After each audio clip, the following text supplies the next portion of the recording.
So the next part of the story is where I travel from Chapel Hill, North Carolina, to Boone, North Carolina, actually around Winkler's Creek, which is, I think it's quite developed now, but it was really out in the country. When I was there, my friend Bud was the caretaker of a camp, a summer camp for special needs kids.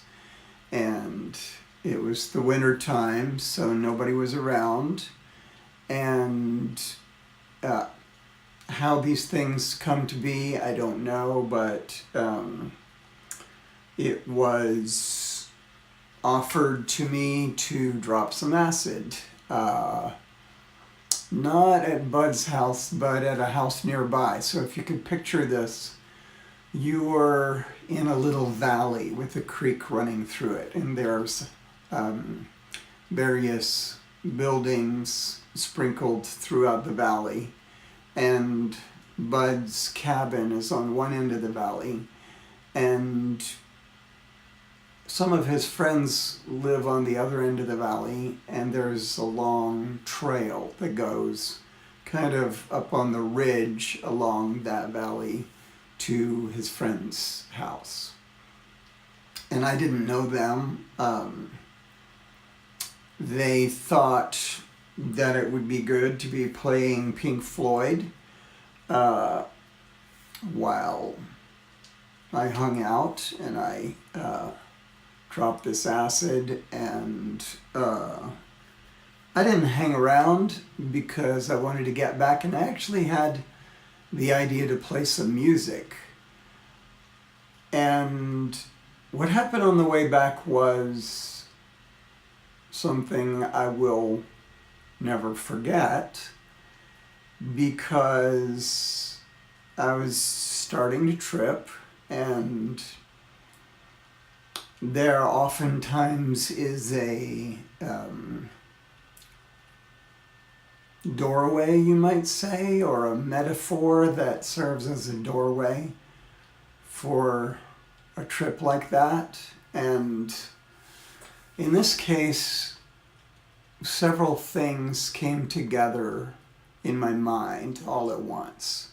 One was that I'm looking at my hands, and I am realizing that I will be making money with my hands by playing the cello, that I've made a choice to do this, and that's the whole reason I'm on this journey at this particular time, that I've decided to hitchhike to Nashville, Tennessee, even though I only know one person there.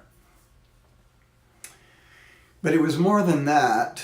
What was happening was that I was focusing on my hands, and what I felt was the stigmata of stigmata is these signs, like as if you were crucified like Christ. And I didn't really have any reference point for that. It wasn't as if somebody had told me anything about that particularly.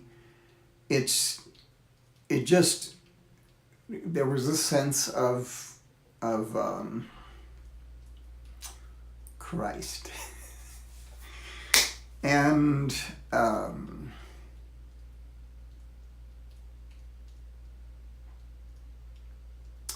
there's no real way to square that with anything in particular that I know of. It was really kind of the sense of a sacrifice having been made, or something chosen for you. And there's a beautiful poem by Wordsworth that I'll share sometime soon, called Magnificent the Morning, which I think describes that feeling. It was truly like a blessing. Nothing at all unwelcome about it. It was like I had taken on this cross, you might say.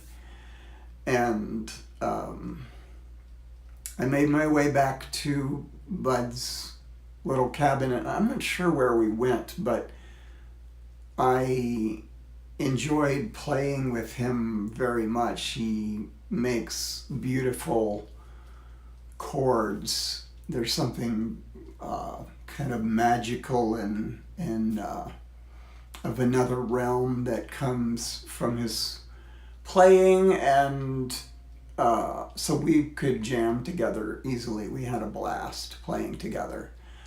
And we recorded for a while. I was very conscious of drinking a lot. That's something I discovered I need to do when I trip, if ever I do.